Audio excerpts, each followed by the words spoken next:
ವೇದಿಕೆಯಲ್ಲಿ ನಾವೆಲ್ಲ ಸೇರಿದ್ವಿ. ಬಹುಶಃ ಇದಕ್ಕಿಂತ ಮುಂಚೆ ಕೂಡ ನಾನು ನಮ್ಮ ಪ್ರೀತಿಯ ಇಲ್ಲಿಯ ಗುರುಗಳು ನಿನ್ನೆ ರಾತ್ರಿ ಫೋನ್ ಮಾಡಿ ಹೇಳಿದರು, ಒಂದು 2 ನಿಮಿಷ ಅದು ಬಂದಬೇಕು, ನನ್ನ ಮನೆಯಲ್ಲಿ ಕೋಲ ಇದೆ ಇವತ್ತು, 2 ನಿಮಿಷ ಬರಬೇಕು ಅಂತ ಹೇಳಿದ್ದೆ ನಾನು. ಮತ್ತು ನಿಮ್ಮ ಋಣ ನನ್ನ ತಲೆ ಮೇಲಿದೆ. ನನಗೆ ಮತ ಹಾಕಿದ್ದೀರಿ, ನನಗೆ ಗೆಲ್ಲಿಸಿದ್ದೀರಿ, ನನಗೆ ಈ ಸಮಾಜದಲ್ಲಿ ಎತ್ತರ ಸ್ಥಾನವನ್ನು ಕೊಟ್ಟಿದ್ದೀರಿ. ಹಾಗಾಗಿ ನಾವು ಯಾರು ಅರ್ಜಿ ಹಾಕಿ ಒಂದು ಜಾತಿಯಲ್ಲಿ ಧರ್ಮದಲ್ಲಿ ಹುಟ್ಟುವುದಿಲ್ಲ, ಎಲ್ಲ ಪರಮಾತ್ಮನ ಸೃಷ್ಟಿ. ನಾವು ಕೇಳಿದ್ದೀವಿ, ನಡೆಯುವುದೊಂದೇ ದಾರಿ, ಕುಡಿಯುವುದೊಂದೇ ನೀರು, ಸುಡುವಾಗ್ನಿ ಹೊಂದಿರಲು ನಡುವೆ ಕುಲ ಗೋತ್ರ ಅದೆತ್ತಣದೆ ಅಂತಕ್ಕಂಥ ಮಾತನ್ನು ನಾವು ಕೇಳಿದ್ದೀವಿ. ಹಾಗಾಗಿ ನಾವೆಲ್ಲರೂ ಪರಸ್ಪರ ವಿಶ್ವಾಸದಿಂದ ಇರಬೇಕು. ನಮ್ಮ ಬದುಕು ಹಾಗೆ ಇತ್ತು.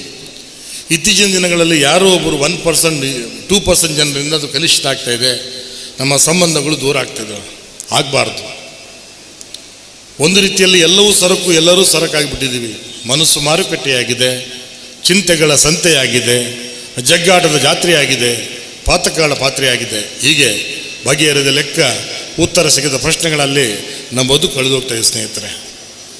ಇವತ್ತು ಒಂದಷ್ಟು ಜನ ಪದವಿಯನ್ನು ಪಡೆದು ಅವರ ಬದುಕಿನ ಬಗ್ಗೆ ಅವರು ಪದಾರ್ಪಣೆ ಮಾಡೋರಿದ್ದಾರೆ. ಮಗು ಪರೀಕ್ಷೆ ಸೋತ್ರ ಚಿಂತೆ ಅಲ್ಲ, ಬದುಕಲ್ಲಿ ಸೋಲ್ಬಾರ್ದು. ಬದುಕಲ್ಲಿ ಗೆಲ್ಲಬೇಕಾದ್ರೆ ಆ ಮೌಲ್ಯಗಳು ಹೃದಯದಿಂದ ಪಸರಿಸಬೇಕಂತೆ. ವಿದ್ಯೆ ಬದುಕಿನ ಏರುಮೆಟ್ಟಲನ್ನು ಪರೀಕ್ಷಿಸಿ ಹಾಕಬೇಕಂತೆ. ಶಿಕ್ಷಣ ನಮ್ಮ ಬದುಕಲ್ಲಿ ಒಂದಷ್ಟು ಜಾಗೃತಿಯನ್ನು ಮೂಡಿಸ್ಬೇಕಂತೆ. ಇವತ್ತು ಎಲ್ಲೋ ಒಂದು ಕಡೆಗೆ ಭಾವಶೋಧನೆ ಜನ ನಾವು ಆಗ್ತಿದ್ವಿ. ಪದವಿಗಾಗಿ ಓದು, ಉದ್ಯೋಗಕ್ಕಾಗಿ ಪದವಿ, ಅನ್ನ ಅರ್ಥಗಳಿಗಾಗಿ ಉದ್ಯೋಗ, ಇದರ ನಡುವೆ ಏನಾದರೂ ಆಗು ಮೊದಲು ಮಾನವನಾಗುವಂಥ ಮಹಾಮಂತ್ರವನ್ನು ನಾವೆಲ್ಲ ಒಂದು ಕಡೆ ಮರ್ತೇ ಬಿಡ್ತಾ ಇದ್ವಿ. ನಿಮಗೆ ಗೊತ್ತಿರ್ಬೋದು, ಸಣ್ಣಿರುವಾಗ ನಾವು ನಿಮ್ಮ ಹಬ್ಬ ಹರಿದಿನಗಳಿಗೆ ಸಣ್ಣದಿರುವಾಗ ನಮ್ಮ ತುಂಬ ಜನ ಸ್ನೇಹಿತರು ನಾವು ಶಾಲೆಗೆ ಹೋಗೋ ಒಟ್ಟಿಗೆ ಹೆಗಲ ಮೇಲೆ ಕೈ ಹಾಕೊಂಡು ಹೋಗ್ತಾ ಇದ್ವಿ ನಾವೆಲ್ಲ. ಆಗ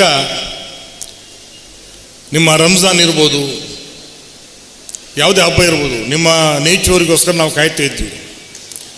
ನಮ್ಮ ದೀಪಾವಳಿ ದಿವಸ ನಾವು ಸಿಹಿಯನ್ನು ಅವ್ರ ಮನೆಗೆ ಹೋಗಿ ಹಂಚ್ತಾ ಇದ್ವಿ. ಹಾಗೆ ಕ್ರಿಸ್ಮಸ್ ಬಂದರೆ ಅವ್ರ ಮನೆ ಕೇಕನ್ನು ನಮ್ಮ ಮನೆಗೆ ನಾವು ತಿಂದು ನಾವು ಹಂಚ್ಕೊಂಡು ತಿಂತಾ ಇದ್ವಿ. ಕಾಲ ಎಲ್ಲಿಗೆ ಹೋಯಿತು? ಮತ್ತೆ ಆ ಕೆಲಸವನ್ನು, ನಮ್ಮೆಲ್ಲ ಬಂಧಗಳನ್ನು ಬೆಸೆಯುವಂಥ ಕೆಲಸ ಇವತ್ತು ಆಗಬೇಕಾಗಿದ್ದು. ಇವತ್ತು ನಮ್ಮ ಶಾಸಕನಾಗಿ ಅತ್ಯಂತ ಕಳಕಳಿಯಿಂದ, ರಾಜಕಾರಣದಲ್ಲಿ ಒಂದು ಮಾತಿದೆ, ಎಲ್ಲಿವರೆಗೆ ನಿಮ್ಮ ವಿಶ್ವಾಸ ಇರ್ತದೋ ಅಲ್ಲಿವರೆಗೆ ನಮ್ಮ ಶ್ವಾಸ ಇರ್ತದೆ. ಹಾಗಾಗಿ ಜಾತಿ ಧರ್ಮ ಅಂತ ಒಂದು ಆಕಸ್ಮಿಕ, ಅದರ ನಡುವೆ ನಾವು ಯಾವ ರೀತಿ ಬದುಕ್ತೀವಲ್ಲ ಅದು ಭಾಳ ಮುಖ್ಯ ಆಗ್ತದೆ. ನಾನು ಮೊನ್ನೆ ನಮ್ಮ ಸ್ನೇಹಿತರು ಹೇಳ್ತಿದ್ದೆ, ಒಂದಷ್ಟು ಮಕ್ಕಳು ಎಲ್ಲೋ ಒಂದು ಕಡೆ ದಾರಿ ತಪ್ಪಿದ್ದಾರೆ, ಒಂದಿಷ್ಟು ಡ್ರಗ್ಸು,